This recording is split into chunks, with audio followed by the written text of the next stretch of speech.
50, my American crony, Jackie's POV. I stared at her without blinking, convinced that this had to be a dream. If I so much as blinked, she would vanish. My eyes are burning. Shit. Don't disappear, please don't. Be real, please be real. Finally, I squeezed my eyes shut for a moment, bracing myself. Okay, I'm ready. Slowly, I cracked one eye open after what felt like an eternity. Not literally, but damn, it felt like it. And when I saw her still standing there, confused and hesitant, in the middle of my office, my other eye snapped open in disbelief. She's real.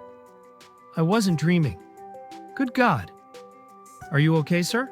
She asked, her voice cautious. More than okay, I blurted out without thinking. She let her eyes sweep over me once, quickly, then cleared her throat. Yeah, I brought you lunch. She walked forward, placed the box on my desk, and turned away. But I need more. You said, you're doing this for me? I asked, my voice softer this time. She didn't turn, she didn't reply, she just stood there facing away from me.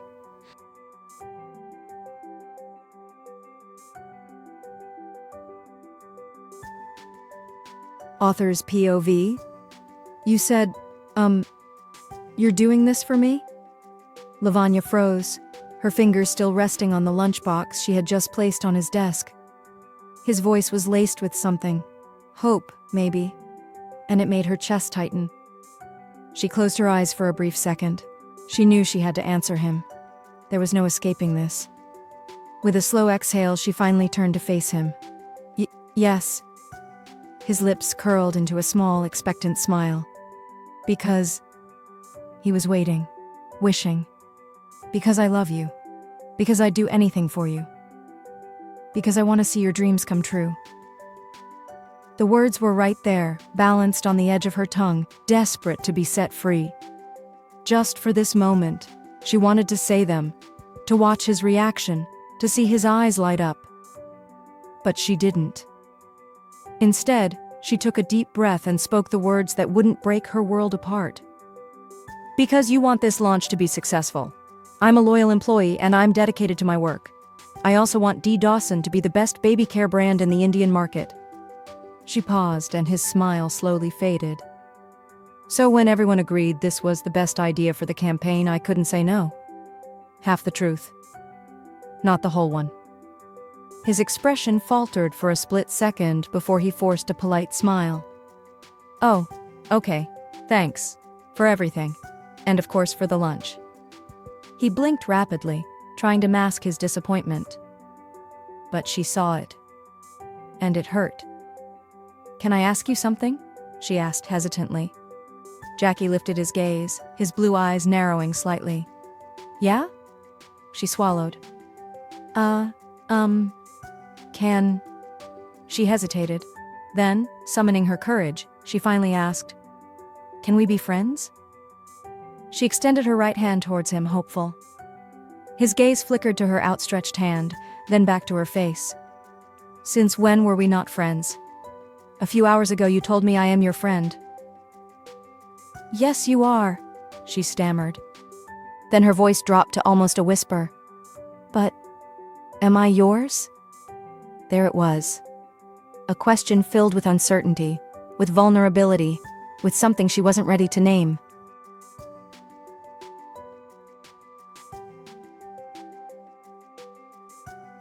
Jackie's POV. Yes, you are mine, only mine. I don't know, I said, studying her carefully. You tell me. Do you think you and I would make good friends? She hesitated for a moment before answering. I hope so. Her eyes flickered down to her outstretched hand. You hope so? I know so. We'd make an amazing couple. Dawson, get a grip. She just offered you her friendship, not a kiss, my brain reminded me. Yeah, right. But why not? I can change that. All right then, I agreed, but then tilted my head. But there's one thing. You see, I don't shake hands with my friends. I smirked, my gaze flicking to her still extended hand. Oh. She let out a nervous laugh, withdrawing her hand. It's okay. It doesn't really matter. It was just a formality, not that imp. You didn't let me finish, I interrupted smoothly. I said I don't shake hands with my friends. Taking a slow step towards her, I leaned in just enough to see her eyes widen. "I kiss them," I whispered, my voice dropping seductively, passionately. She inhaled sharply, completely still, as the warmth of my body neared hers. As I leaned closer, she instinctively leaned back, her eyes widening in panic. One of her hands reached behind to steady herself against the desk. "He kisses all his friends? Even his guy friends? No way, he's joking, right?" She looked torn between disbelief and complete terror, her lips parting as she tried to form a coherent response. I, the, K, she stammered as my lips hovered just inches from hers. "Shh." I placed a single finger on her lips, feeling her breath hitch beneath my touch. She froze. I tilted my head slightly, closing the distance inch by inch, her trembling lips just within my reach. Bang. The office door swung open. We both turned our heads towards the entrance. Shit. Standing there, gawking at us with the widest eyes humanly possible, was Ballroom. Lavanya went stiff as a board, her entire body locked in place. I, on the other hand, was still leaning dangerously close to her, as if someone had hit pause on a movie scene.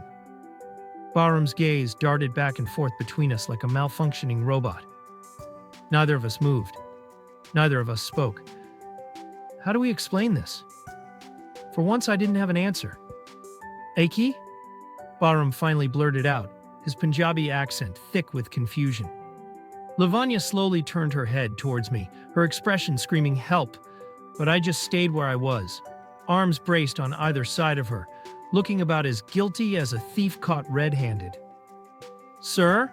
Ballroom's voice was an odd mix of shock and disbelief. Then, turning to Lavanya, he added, "Behena." I cleared my throat. Yes, Ballroom?" I nodded at him, playing it cool. Without warning, Lavanya panicked and shoved me away. I stumbled back, barely managing to regain my balance. "Oya Terry," Ballroom yelped, stepping forward as if to help me, but I straightened up on my own. "Behena sambal kayi." He gave Lavanya a concerned look, and she immediately dropped her gaze, clearly feeling guilty. Then, with narrowed eyes, Ballroom looked between the two of us and asked, "By the way, ki chal raha tha ete?" What exactly was going on here? "Nothing, we were just talking," I answered a little too quickly. Ballroom lifted a skeptical eyebrow. About the ad campaign," I added hastily. Ballroom slowly nodded, eyeing me with a "do I look like an idiot to you, sir" expression.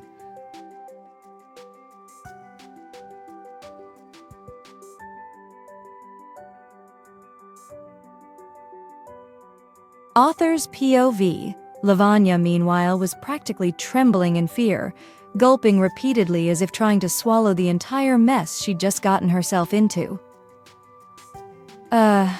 As you can see, I'm now going with the majority. You all made a unanimous decision, but I wasn't convinced at first. Jackie paused, glancing at Lavanya before continuing. "She came in and tried to change my mind." Ballroom's sharp eyes flickered between Jackie and Lavanya, his expression unreadable. "I'm now in agreement," Jackie added, forcing himself to sound as professional as possible. "You all have my approval to proceed with the plan." Despite his efforts, his nervousness was evident. He had never been afraid of anyone before, but the way Ballroom was looking at them made him feel as though he had been caught red-handed committing a crime. His glare was oddly intimidating, like an elder brother interrogating a mischievous younger sibling. "Definitely a very unique way of convincing someone," Ballroom remarked, slowly nodding as he rested his hands on his hips. Lavanya remained silent, unable to meet either of their eyes. "I should try this sometime. With you," Ballroom added with a teasing grin, directing his comment at Jackie. Jackie blinked rapidly, pretending to be deeply interested in the wall. "And you, Behena?" Ballroom turned to Lavanya, making her jerk her head up. "Huh?" She looked flustered, her cheeks slightly flushed. "Go to the advertising department. Your friends are looking for you. They want to discuss the shooting schedule." His tone was softer, knowing how sensitive she was. "Thank God." Lavanya nodded quickly, stealing a hurried glance at Jackie before making her escape towards Virat's office. The moment she left, Jackie exhaled in relief. But before he could fully relax, he noticed Ballroom staring at him. Jackie quickly turned away, acting as if he were suddenly fascinated by the floor. "What is going on here, sir?" Ballroom asked pointedly. Jackie casually picked up a file from his desk, flipping through the pages with forced indifference. "What do you mean?" he asked, feigning ignorance. "I mean you and Lavanya." Ballroom's eyes widened as he nodded toward the door. "Is there something going on between you two?" he asked bluntly, furrowing his brows at his boss. Jackie froze mid-page turn, his grip tightening slightly. Mind your own business, Ballroom," he snapped, avoiding eye contact. Ballroom, however, wasn't backing down. "Agar uske westi twada dil saf hai to mainu koi vandanahi, lekin agar koi galad intention hai to sirji main the twada ban bajadeni hai?" Jackie turned his head with a frown. "What?" Ballroom shook his head in mild exasperation before speaking in a more serious tone. "Look, if your intentions towards her are genuine, I have no problem. But if you're playing games, then let me be clear. I will be the first one to break your nose." Jackie's jaw clenched. "I've known her since day one," Ballroom continued. "She's a good girl with a kind heart. She comes from a simple, respectable family. If you're toying with her emotions, I'd strongly advise you to stop right now." Jackie's irritation flared. "Are you threatening me, Ballroom? Have you forgotten who I am and who you are?" He glared at him. Ballroom didn't flinch. "No, sir," he said firmly. "I know exactly who you are, my boss. And I also know who I am, your assistant, an employee. But before that, I'm a human being, and I care about her. She's like a sister to me." Jackie's gaze faltered. "Do you have any idea what would have happened if someone else had walked in instead of me?" Ballroom pressed. "She would have been the center of office gossip by now, and she can't handle that kind of pressure. She's just like the moon, beautiful and pure, but without a single scar." Jackie sighed heavily, looking away. "I don't care about people, but I do care about her." "Mr. Dawson, I'm not asking you to stay away from her," Ballroom said in a measured tone. "I'm just requesting that you don't hurt her." Jackie turned his head to look at him, his gaze serious. After a brief moment, he gave a small nod, acknowledging Ballroom's words. Then, out of nowhere, Ballroom's face lit up with a huge grin. Jackie frowned. "What?" Jackie asked, sensing something was coming. "You love her, don't you?" Ballroom teased, poking Jackie's arm. Jackie coughed. How the hell did he know? "What?" he repeated, this time much louder. "You love her, huh? Huh? Huh?" Ballroom kept grinning, nudging Jackie again and again. "What rubbish!" Jackie scoffed, looking away. "Oye hoye! Oye hoye! Look at this shy American!" Ballroom teased, clearly enjoying himself. Then, before Jackie could react, Ballroom suddenly threw an arm around him in a tight side hug, shaking him so hard that Jackie nearly lost his balance. "I have found my American jijaji," Ballroom declared dramatically. "Ballroom, control yourself," Jackie mumbled through gritted teeth, struggling to break free from the enthusiastic embrace. When Ballroom finally let go, Jackie straightened his suit, glaring at him in disbelief. "What the hell was that?" "Unbelievably overexcited, crazy Indian." Ballroom grinned shamelessly. "You're going to be my American jijaji." "What?" Jackie blinked. "No vernaculars, Ballroom," he warned. "Oye, Surji, I wasn't swearing," Ballroom defended himself. "I said, you're going to be my American brother-in-law." Jackie's glare intensified. "What crap?" In response, Ballroom simply wiggled his eyebrows mischievously.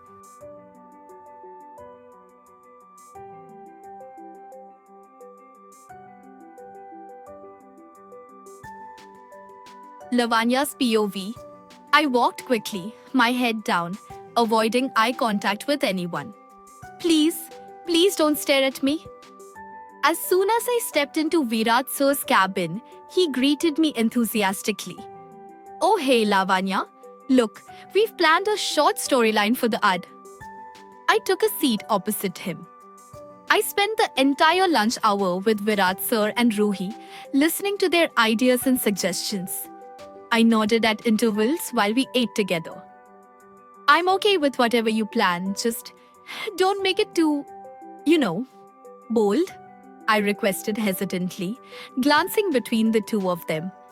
Come on, Lavanya, there's nothing like that in this ad. Virat sir reassured me. It's completely about a mother and her baby. Your simplicity will make it perfect. And do you think Virat sir would ever make you do something like that? Ruhi teased, giggling as she glanced at both of us. I smiled, lowering my gaze, while Virat sir shook his head with a grin. Between bites, Virat sir spoke to Ruhi. I've already talked to the set designer. He'll be here tomorrow and we'll go over the prop requirements. Then turning to me, he added, and the cameraman will screen test you first, so be prepared for that. I nodded. Ruhi beamed. I'm sure she'll look absolutely amazing in the ad. Your idea? Her voice faded in the background as my mind drifted elsewhere. And suddenly, there was Mr. Dawson, his face inches from mine, his voice teasing. I don't shake hands with my friends. I kiss them. Passionately. My breath hitched at the memory. Was he really about to kiss me? I've never kissed anyone before. How would it feel? A sudden warmth spread across my cheeks. No, I can't kiss anyone like that. I shook my head rapidly, trying to rid myself of the thought. Why am I even thinking about this? Messy mind. The next day, we had to reach the office early since I was scheduled for my first screen test. Convincing my parents about the ad wasn't difficult at all. As long as it wasn't something controversial, they had no objections. In fact, the moment I told them I would be playing the Mother and D. Dawson Baby Oil's new ad campaign, they were overjoyed. Typical Indian parents. Like most Indian parents, they were thrilled at the thought of seeing their child's face on television, especially for something meaningful. The idea of me becoming a recognizable face made them even prouder. Skipping breakfast, I grabbed my handbag from the dressing table, but because I hadn't zipped it properly, a few small items, lip balm, hairpins, safety pins, and keys, spilled onto the floor. I huffed in frustration. A foe. Bending down to pick them up, my eyes landed on a familiar key. I picked it up and stared at it for a few moments. Mr. Dawson's apartment key. I had completely forgotten about it. Why did he tell Jamal to give this to me? Oh God, I forgot to ask him about it too. What is wrong with your memory, Lavanya? My conscience scolded. I'll definitely ask him today, I resolved. Skipping breakfast and dodging Mama's inevitable lecture about leaving home on an empty stomach, I hurried downstairs after giving a big hug to my teddy bear daddy, who wished me luck for the big day. When I reached the parking lot, I tried starting my bike, but as usual, it chose this moment to betray me. Great. I hate you, I grumbled, slamming my hand on the seat. I tried kickstarting it, but of course, I had no such luck. If someone ever writes a book about me and my bike, it'll be the greatest betrayal story of all time. I'm not even kidding. My bike has a personal vendetta against me. It always ditches me when I need it the most. Exhaling sharply, I turned around to look for help. But the security guard was sound asleep in his chair, arms crossed over his chest. Should I call Daddy to drop me off? No, I can't let him ride his bike. It's too risky. He stopped driving years ago. Our community wasn't close to the main road, and it was still early morning, so finding a taxi on such short notice would be difficult. I guess I'll have to walk to the auto stand. Just as I was walking towards the gate, I spotted Jamal entering the community. Good morning, Didi. He greeted me with his usual big grin. Good morning, Jamal. I smiled back. Are you heading to Mr. Dawson's apartment? He nodded enthusiastically. Breakfast time. Then, out of nowhere, a completely unexpected thought popped into my mind. Jamal, I called, just as he was about to walk past me. Hi, and Didi? He turned to look at me. Mr. Dawson already left for the office, and today we'll have lunch there. So come after 4 o'clock to cook dinner, okay? You can go home for now. What? Why are you lying to a teenager, Lavanya? My conscience demanded. Lekin? Jamal frowned, suspicious. I think he forgot to inform you. He's really busy these days. I forced a nervous smile. Is that convincing? I tried to read Jamal's face, but he just looked confused. Scratching his forehead for a moment, he finally nodded. Okay, I come in evening. I sighed in relief and smiled as he turned back. Then, taking a deep breath, I made my way towards Mr. Dawson's apartment. What are you doing? Are you insane? Ignoring my conscience, I knocked on the door.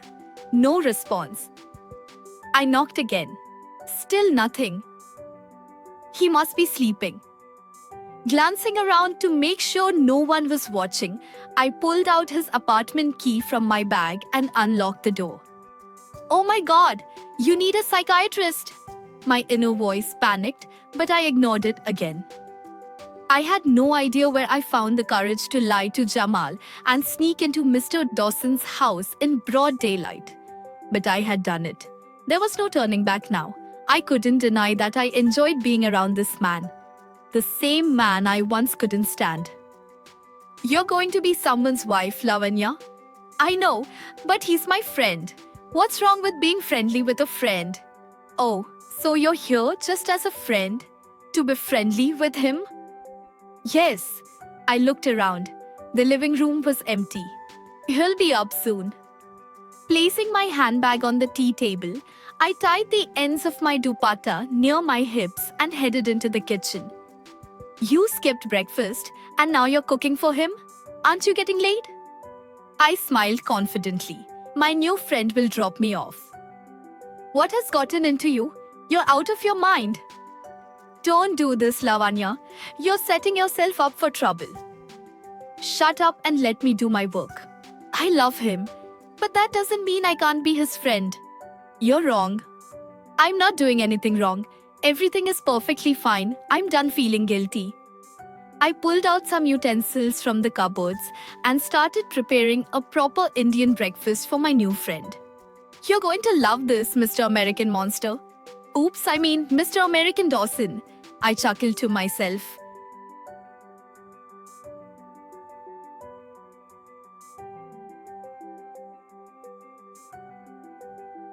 Jackie's POV. As usual, I woke up, took a shower, and got dressed in a sky blue shirt, silver gray trousers, and a matching jacket. Grabbing my phone and car keys, I headed downstairs while adjusting my tie. Halfway down, I called out, "Jamal, breakfast, I need to hurry." I froze. My mouth stopped moving. My feet stopped stepping. "Lavanya?" She was standing by the dining table, smiling up at me graciously. "Am I still in bed?" I stared at her angelic face, completely caught off guard. Without realizing it, I tugged the end of my tie too hard, choking myself.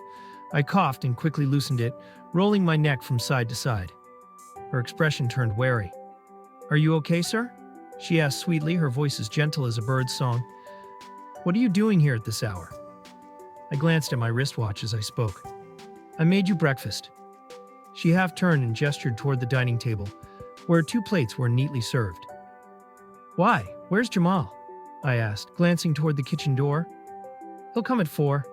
He had some personal errands to run," she replied, blinking rapidly and looking elsewhere.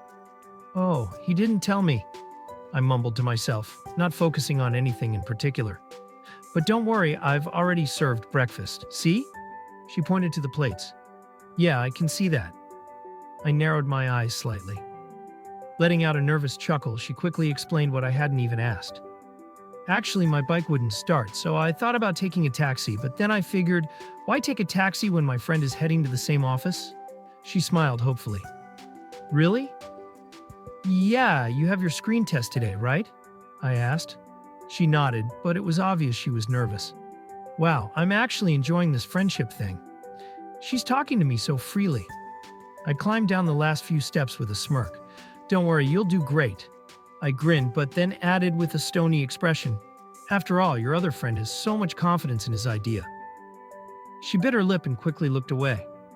To shift the topic, I walked past her and toward the table. So what's on the menu? She turned and answered excitedly. Gobi paratha. Please make yourself comfortable. I gestured for her to sit first before taking my own seat. You should really consider opening a restaurant.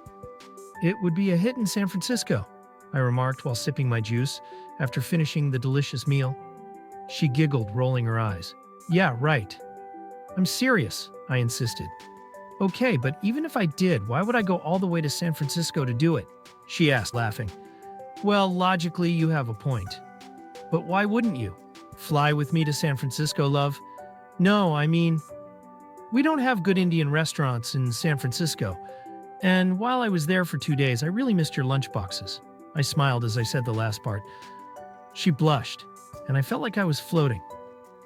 After a brief silence, she spoke. You're back for the new product launch? I nodded. So, for how long? How long? What? I furrowed my brows. I mean, you'll be leaving India again soon, right? I sighed, leaning back in my chair. Do you want me to leave, Miss Lavanya? She blinked at me. No. I mean, I was just asking, when exactly are you leaving? She quickly lowered her gaze. And I asked, what do you want? Who am I to say? It's your business, your choice, your decision. The last word came out in a whisper. My cute little liar, I smirked, noticing how she still avoided my eyes. No, I'm not leaving India anytime soon, I finally admitted. Then, chuckling, I added, actually, I lied to you about leaving forever. She snapped her head up, her expression stunned. What? But why? Just for fun, I shrugged, smiling casually. She stared at me, absolutely dumbfounded, before finally speaking. That was not fun. The intensity in her expression and voice left me completely blank.